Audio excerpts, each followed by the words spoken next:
Water. How often do you give it a second thought?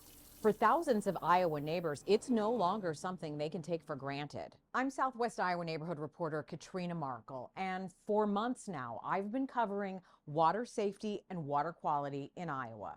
We're pumping over 150 gallons a minute through the temporary booster station. Regional Water General Manager Tom Coleman says it is now pumping water from Council Bluffs to its customers in eastern Pottawatomie County.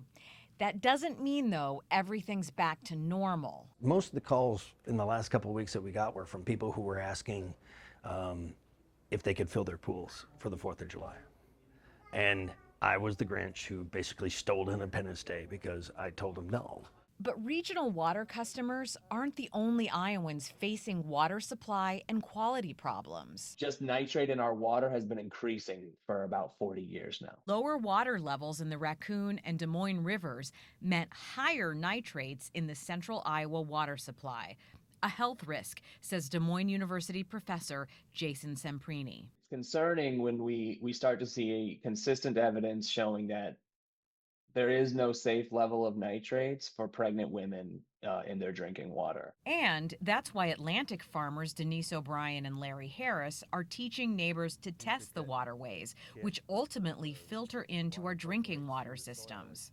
They've been concerned since the 70s. That's the first time we came across the term blue baby. It's when the nitrates rob babies of oxygen. When the water gets low, the concentration of harmful chemicals is higher. A recent article published by the Iowa Environmental Council points to intensive agricultural practices as a major contributor to the state's water quality problem.